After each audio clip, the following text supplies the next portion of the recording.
आप आपके बिजनेस को एक्सपांड करना चाहते हैं तो विजिटर वीजा पे जाकर आपके पास कौन सी अपॉर्चुनिटी है। एजुकेशनल इंस्टीट्यूट के ओनर्स हों या स्कूल के डायरेक्टर्स प्रिंसिपल्स हों, इनको ऐसी अब्रॉड विजिट्स जरूर लेनी चाहिए, क्योंकि एज एजुकेशनिस्ट आप जो हैं वो सोर्स ऑफ लर्निंग है स्टूडेंट्स के लिए। लेकिन बहुत सारे ऐसे बिजनेस ओनर्स होते हैं, उनको नहीं पता होता है कि ये प्रोसेस होता कैसे है और क्यों विजिट करने के लिए जाना चाहिए। तो वो अपॉर्चुनिटी उनके पास विदेश में कौन सी रहती है।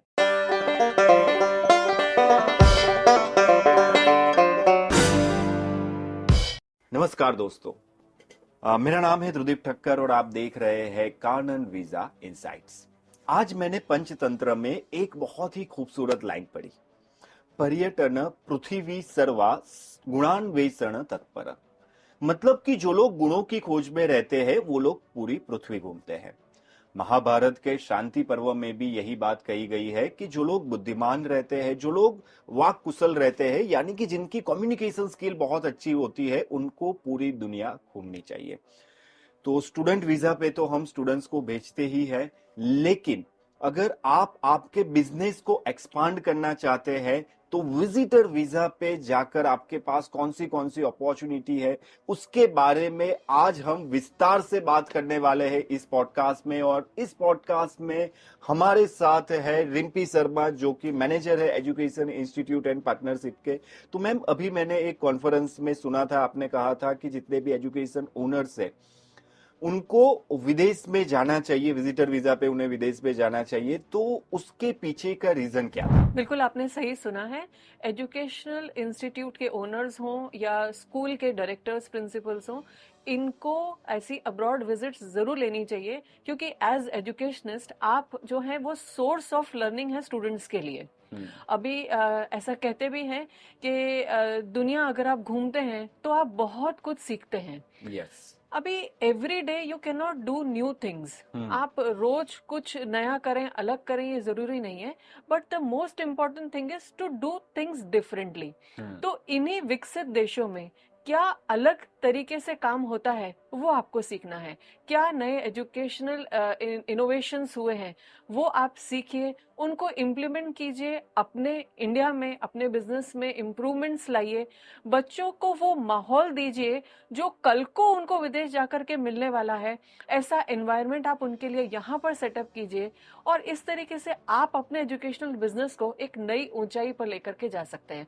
तो ये सबसे बड़ा रीजन मैं मानती हूँ कि एजुकेशनल इनोवेशंस को एक्सप्लोर करने के लिए विदेश जाना बहुत जरूरी है इंस्टीट्यूट ओनर्स के लिए। एब्सोल्युटली। जैसे कि मैं I strongly believe that best way of learning is travelling. जितना ज्यादा आप ट्रैवलिंग करते हैं उतना ज्यादा आप सीखते हैं, और अगर आप ज्यादा सीखते हैं तो डेफिनेटली वो क्यूरियोसिटी आप में अगर रहती है कुछ सीखने की, बीइंग अ बिजनेस ओनर, चाहे आप एजुकेशन इंस्टीट्यूट की बात कर ले, चाहे आप किसी भी बिजनेस की बात कर ले, चाहे आप स्टार्टअप की बात कर ले, जितना ज्यादा आप ट्रैवल करते हैं, जितना ज्यादा आप लोगों से मिलते हैं, जितने ज्यादा आपके नेटवर्किंग्स होते हैं, उतने ही ज्यादा आपके बिजनेस के एक्सपांड करने की पॉसिबिलिटीज बहुत ज्यादा बढ़ जाती है।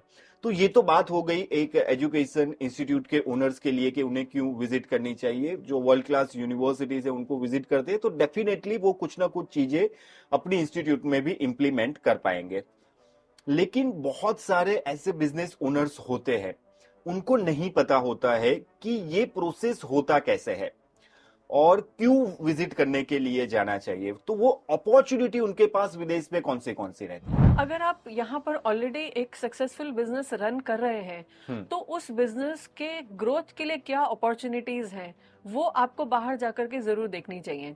अब वो अपॉर्चुनिटी कहाँ से आएगी? वो कोई ट्रेड फेयर हो सकता है, कोई एग्जीबिशन हो सकती है, कोई इंटरनेशनल कॉन्फ्रेंस हो सकती है। तो कुछ भी जो आपके करंट बिजनेस से लगता है उससे रिलेटेड कोई भी अपॉर्चुनिटी आपको कनाडा, यूएसए और यूके में अगर मिल रही है तो वो आपको देखने के लिए जरूर जाना चाहिए। आप जाइए, आप सीखिए। आप अगर मिलते हैं लोगों से, आपका खुद का बिजनेस नेटवर्किंग स्ट्रांग होता है, हो सकता है कुछ आपको इंपोर्ट रिलेटेड बिजनेस में समझ में आता है, आप अपने करंट बिजनेस से एक्सपोर्ट रिलेटेड कुछ अपॉर्चुनिटीज ढूंढ सकते हैं वहां पे।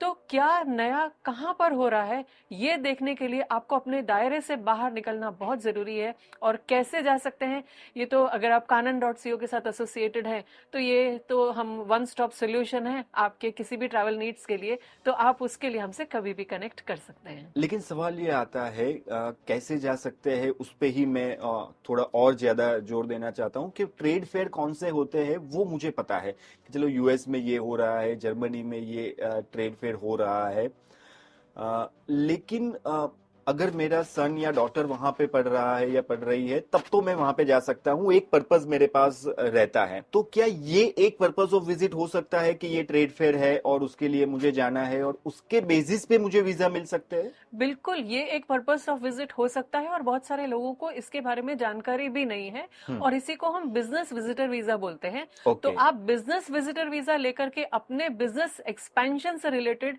जो भी अपॉर्चुनिटीज हैं वो एक्सप्लोर करने के लिए विदेश जा सकते हैं। मान लीजिए मैं एक एजुकेशन इंस्टीट्यूट का ओनर हूँ, कोई ट्रेड फेयर भी नहीं हो रहा है, कोई कॉन्फ्रेंस भी नहीं हो रहा है, लेकिन मुझे ऐसा है कि मुझे लंदन स्कूल ऑफ इकोनॉमिक्स को देखना है, मुझे ऐसा है कि मुझे हार्वर्ड यूनिवर्सिटी को देखना है, मुझे ऐसा है कि मुझे एमआईटी को देखना है, तो this could be a purpose of visit के ये इंस्टीट्यूट को विजिट करने के लिए मुझे वहां पे जाना है, इस बेस पे हम जा सकते हैं? बिल्कुल, अगर आप एकेडमिशियन हैं तो ये एक पर्पस ऑफ विजिट हो सकता है और इसके बेसिस पे आपको वीजा भी मिल सकता है।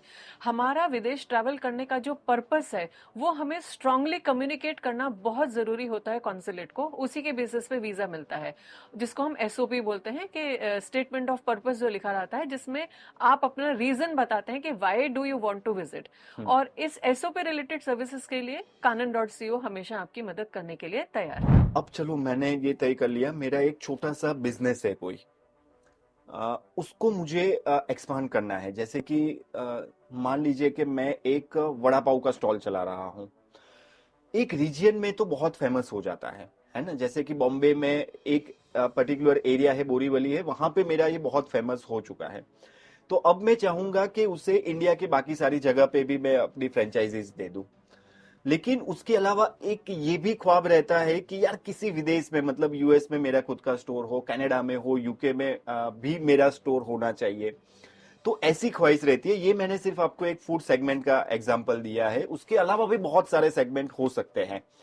तो ऐसे लोगों को अगर विदेश में जाके अपना बिजनेस एक्सपांड करना है या फिर सिर्फ मार्केट रिसर्च करने के लिए जाना है, तो उनके लिए क्या क्या अपॉर्चुनिटीज है? आपने अगर फूड बिजनेस की बात की है तो इसी के एग्जाम्पल को लेते हुए मैं बताती हूँ कि ऐसा ही कुछ टेस्टी वड़ा पाव वालों ने भी सोचा था और आज उनकी कनाडा में फ्रेंचाइजीज हैं। ऐसा ही राजू ऑमलेट ने सोचा था और शायद यही रीजन है कि उनकी वहां पर फ्रेंचाइजीज हैं। तो सोचना और उसके ऊपर एक्शन लेना और रास्ते अपने आप मिलते चले जाते हैं।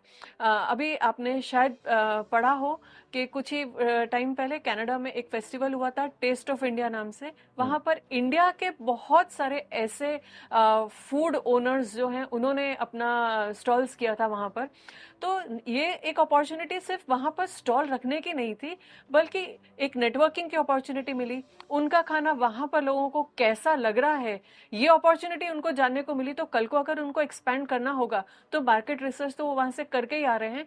तो उनको अगर माइंड में कहीं पे ये प्लानिंग होगी कि मेरा एक आउटलेट कनाडा में होना चाहिए तो वो कर सकते हैं। अपॉर्चुनिटी कहाँ से आई कि बिजनेस वीजा लेकर के पहले उन्होंने ट्रैवल किया। तो ये तो हमने बात की कि जो बिजनेस ओनर्स है उनके लिए कौन सी अपॉर्चुनिटी है, जिनका वेल एस्टेब्लिश बिजनेस इंडिया में है वो मार्केट रिसर्च के लिए विदेश जा सकते हैं।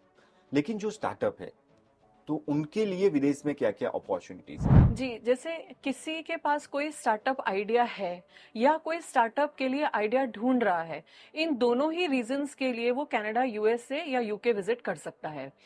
इन सभी कंट्रीज के अंदर ऐसे स्टार्टअप इंक्यूबेटर्स की फैसिलिटी होती है, सीड फंडिंग प्रोवाइड करती हैं ये कंट्रीज। इसके अलावा जो ऑलरेडी एस्टैब्लिश कंपनीज हैं आप वहां पे विजिट कीजिए, देखिए, वहां से आप आइडियाज लेकर के आइए। विजिटर वीजा पे अगर आप जा रहे हैं तो आप ऐसे छोटे वर्कशॉप्स वहां पर अटेंड कर सकते हैं, कोई छोटे छोटे आप ऐसे कोर्सेज वहां पर जाकर के कर सकते हैं और जो आप वहां से सीख कर आए हैं उनको आप यहाँ पर आकर इम्प्लीमेंट कीजिए। तो जब आप वहां ट्रैवल कर रहे हैं तो आपको एक्सप्लोर करना है आपकी एक्सपर्टीज, आपकी एजुकेशनल क्वालिफिकेशन और आपके इंटरेस्ट के हिसाब से वहां पर कौन से बिजनेसेस हो रहे हैं, वही आइडियाज आपको इंडिया में लेकर के आने हैं और अपना बिजनेस स्टार्टअप करना है। जैसे अभी अभी मैम कानन वीजा इनसाइट्स पे एक इंक्वायरीज आई थी तो उन्होंने कहा था कि उनका एक छोटा सा एनजीओ है और एनजीओ से रिलेटेड कुछ चीजों के लिए उन्हें विदेश में ट्रैवल करना था। तो जो एनजीओ के ओनर्स रहते हैं उनको अगर विदेश में ट्रैवल करना है तो उनके लिए क्या क्या ऑप्शंस अवेलेबल रहते हैं? एनजीओस के लिए इंटरनेशनल फंडिंग बहुत आसानी से मिल जाती है। तो अगर आपका रजिस्टर्ड एनजीओ है तो आपको बहुत सारी अपॉर्चुनिटीज इन कंट्रीज में से मिलेंगी। प्लस बहुत सारी इंटरनेशनल कॉन्फ्रेंसेज होती रहती हैं जिसमें आप टाइम टू टाइम पार्टिसिपेट कर सकते हैं। आप एक एस्टैब्लिश एनजीओ अगर हैं तो आप जो छोटे एनजीओज हैं उनको आप सपोर्ट कर सकते हैं। फंडिंग तो आपको मिल ही जाने वाली है। तो एनजीओ एक बहुत ही इम्पोर्टेंट एक ऐसा सेगमेंट है कि जिसके रीजन से आप विदेश ट्रैवल कर सकते हैं और बहुत सारे लोगों को इसके बारे में जानकारी नहीं है। इसी से जुड़ा हुआ दूसरा सवाल है कि उन्हें पता है कि उन्हें विदेश में क्या है, फंडिंग उन्हें कहाँ से मिलेगी, कैसे मिलेगी, लेकिन कई बार उन्होंने अप्लाई किया हुआ है लेकिन उनके वीजा रिजेक्शन बहुत बार हुए हैं। तो ऐसे कुछ बिजनेस ओनर्स भी हैं कि जो अप्लाई तो कर देते हैं, कुछ रिलीजियन इंस्टीट्यूट के रहते हैं स्वामी जी वगैरह, तो उनका भी यही सवाल रहता है कि हमें जाना होता है। प्रोफेसर्स का ये सवाल रहता है कि हमें कॉन्फ्रेंस अटेंड करनी होती है, सब कुछ हमारा फिक्स होता है, फुल्ली फंडेड एक बहुत बढ़िया कॉन्फ्रेंस में जाने का मौका मिलता है, लेकिन हमें वीजा नहीं मिल पाते हैं या फिर वीजा मिल जाते हैं तो उसमें रिजेक्शन आ जाते हैं। तो ये अगर हो रहा है, रिजेक्शन आ रहे हैं या वीजा नहीं मिल रहे हैं, ऐसी सिचुएशन में आप किस तरीके से उन्हें गाइड करेंगे? वीजा रिजेक्शंस के पीछे जो मेन कारण होता है ना वो ये होता है कि आपका जो ट्रैवल करने का रीजन है वो आप ठीक तरीके से स्पेसिफाई नहीं कर पाए, जिसको कि स्टेटमेंट ऑफ पर्पस बोला जाता है। कि आप कॉन्सुलेट को अपना पर्पस डिफाइन नहीं कर पाए कि आप क्यों जा रहे हो। तो इसकी प्रॉपर जानकारी लोगों को नहीं होती है, वो ठीक तरीके से वो डॉक्यूमेंट ही प्रिपेयर नहीं कर पाते हैं, इसकी वजह से रिजेक्शन आता है। अभी विदेश ट्रैवल करना होता है तो बहुत सारे फाइनेंशियल डॉक्यूमेंट्स भी अपने को सबमिट करने होते हैं। लोगों को इसकी जानकारी नहीं होती, आप बराबर फाइनेंशियल डॉक्यूमेंट्स नहीं शो कर पाए हैं, ये एक रिजेक्शन का रीजन हो सकता है। कई बार ऐसा भी होता है कि किसी प्रीवियस कंट्री में आपका पहले कोई रिजेक्शन आया हो। इस केस में अभी जब न्यू वीजा आप फाइल कर रहे हैं तो वो मेंशन करना जरूरी होता है कि कौन सी कंट्री से कब और क्यों आपका रिजेक्शन आया था। तो अभी भी रिजेक्शन आने के चांसेस हो सकते हैं। ये तीनों ही जो सिचुएशंस मैंने आपको रिजेक्शन की बताई हैं, ये सारी के सारी जो सर्कमस्टांसेस हैं, ये हम एसओपी के जरिए इसको डिफाइन कर सकते हैं। तो किस तरीके से हमारी एसओपी लिखी गई है, स्टेटमेंट ऑफ पर्पस जिसको बोलते हैं, उसमें कैसे हमने अपने रीजन को स्पेसिफाई किया है कि हम कॉन्सुलेट को ये चीज कन्विंस कर पा रहे हैं कि ये मेरा पर्पस है जाने का। वो कॉन्फ्रेंस हो सकती है, कोई स्टूडेंट एक्सचेंज प्रोग्राम हो सकता है, फैकल्टी एक्सचेंज प्रोग्राम हो सकता है, एनजीओ हो सकता है, कोई भी रीजन हो सकता है। तो विजिटर वीजा सर्विसेज के अंदर ये जो स्टेटमेंट ऑफ पर्पस है कि आप कॉन्सुलेट को बता रहे हैं कि आपको क्यों आना है, ये बहुत ही इंपॉर्टेंट डॉक्यूमेंट है। तो मैम ये भी समझ में आ गया कि क्यों जाना चाहिए, कैसे जाना चाहिए, किस तरीके से जाना चाहिए, ये सारी बातें बहुत ही अच्छी तरीके से आपने बताई है। लेकिन अब हम ये जानना चाहते हैं कि ये सारी चीजों में कानन.co किस तरीके से हेल्प करता है, कानन.co किस तरीके से मदद करता है? कानन.co का 24+ ईयर्स का एक्सपीरियंस हेल्प करता है। हमारी 600 लोगों की डेडिकेटेड टीम है जो 24/7 काम करती है। और क्योंकि बात विजिटर वीजा सर्विसेज की हो रही है तो उसके लिए भी हमारा डेडिकेटेड डिपार्टमेंट है। हमने इस बीच एसओपी के लिए बात की थी।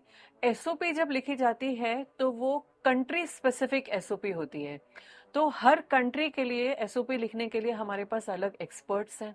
एसओपी भी जो होती है अलग अलग उसके रीजंस हो सकते हैं। विजिटर वीजा के लिए अलग हो सकती है, स्टूडेंट एप्लीकेशन के लिए अलग हो सकती है, वीजा के लिए अलग होती है। तो हर एक फील्ड की एसओपी लिखने के लिए हमारे पास एक्सपर्ट्स मौजूद हैं। तो ये जो ऑल राउंड सपोर्ट जो कानन की तरफ से आपको मिलता है, तो रिजेक्शन का कोई रीजन ना रहे उसके लिए हम पूरी कोशिश करते हैं। प्लस अगर कोई प्रीवियस रिजेक्शन के भी केस होते हैं वो भी हमारे पास आते हैं और बहुत ही एफिशिएंटली वो रिजेक्शन केसेस भी हम हैंडल करते हैं और ऐसे बहुत सारे हमारे पास एक्सपीरियंसेस हैं कि उनके भी वीजास हमने लाकर दिए हैं। So thank you so much ma'am for spending your most valuable time with us.